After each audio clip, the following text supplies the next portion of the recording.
দাবিতে কালো পতাকা মিছিল নিয়ে করেছে এমপিওভুক্ত শিক্ষকরা। বেলা 12টায় কালো পতাকা নিয়ে শহীদ মিনার থেকে মিছিল নিয়ে শিক্ষা ভবন হয়ে কদম ফোয়ারায় যান শিক্ষকরা। সেখানে বিক্ষোভ সমাবেশ করেন তারা। এ সময় তাদের সাথে একাত্মতা পোষণ করে গণ অধিকার পরিষদের সাধারণ সম্পাদক রাশেদ খান। শিক্ষা কমিশন গঠন করে অবিলম্বে শিক্ষকদের দাবি মেনে নেয়ার আহ্বান জানান। শিক্ষকরা বলেন, কালো পতাকা মিছিলের মাধ্যমে শিক্ষকদের প্রতি রাষ্ট্রের অবহেলার প্রতিবাদ জানিয়েছেন তারা। এদিকে 7 দিন ধরে চলা আন্দোলন শুক্রবার থেকে অনশনে রয়েছেন শিক্ষকরা।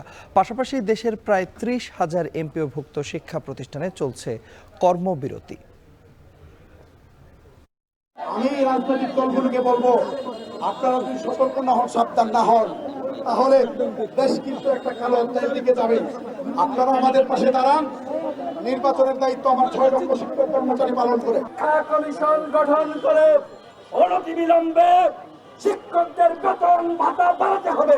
আমাদের সরকার অসম্মান করেছেন, আমাদের কোনো দাবি দেওয়ার তিনি ওই সম্মান জানান নেই, মেনে নেয়নি। 2025 সাল চলে যাবে, এরপরও আমরা রাজপথ ছাড়বো না যতদিন পর্যন্ত আমাদের দাবি মেনে নেওয়া না হবে। আমাদের স্কুল, কলেজ, মাদ্রাসা 2025 সাল পর্যন্ত টোটালি বন্ধ থাকবে। 20% বাড়ি ভাড়া, 1500 টাকা চিকিৎসা ভাতা, তারপরে 75% হচ্ছে কর্মচারীদের। আমাদের লাগাতার অবস্থান ধর্মঘট চলা থাকবে এবং প্রতিষ্ঠানে কর্মবিরতি সেটা অব্যাহত থাকবে।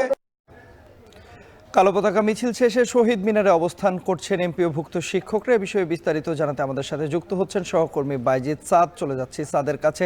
সাদ, শিক্ষকরা তো এই মুহূর্তে শহীদ মিনারে অবস্থান করছেন। এখন মূলত তারা কি কর্মসূচি পালন করছেন বা সেখানকার কি পরিস্থিতি রয়েছে, বিস্তারিত জানাবেন আমাদের।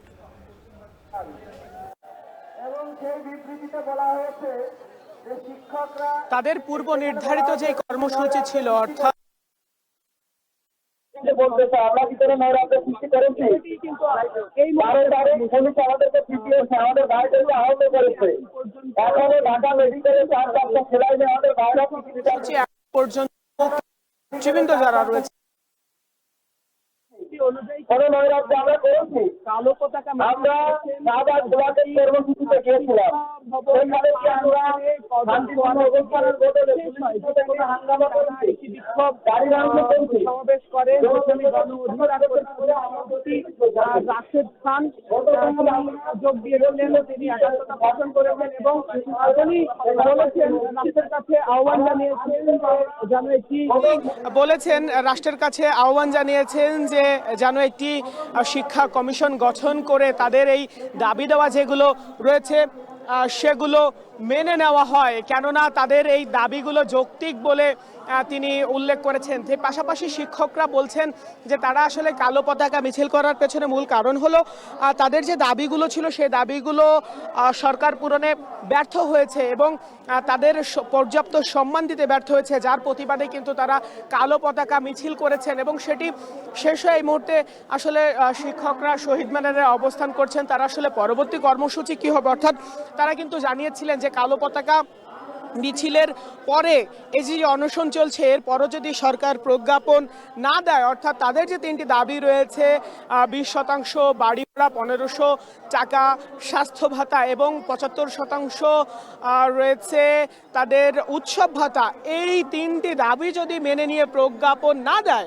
তাহলে পূর্ব নির্ধারিত আরেকটি কর্মসূচি ছিল, সেটি হলো প্রধান উপদেষ্টার বাসভবন যমুনা অভিমুখে পদযাত্রা, যেটি কিন্তু রাজনৈতিক নেতৃবৃন্দের অনুরোধে তারা সেদিন কর্মসূচিটি স্থগিত করেছিলেন।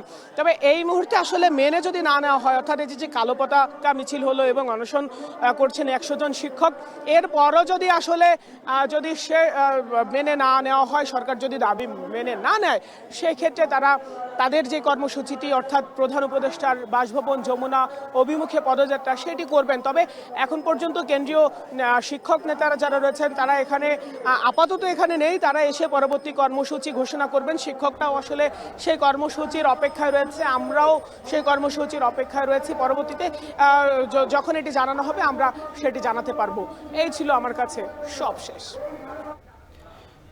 দর্শক, শহীদ মিনারে চলছে এমপিওভুক্ত যে শিক্ষকরা রয়েছেন তাদের আমরণ অনশন কর্মসূচি দাবি আদায়, সে বিষয়ে বিস্তারিত জানাতে আমাদের সঙ্গে যুক্ত হয়েছিলেন সহকর্মী বাইজিদ সাদ। এদিকে এমপিওভুক্ত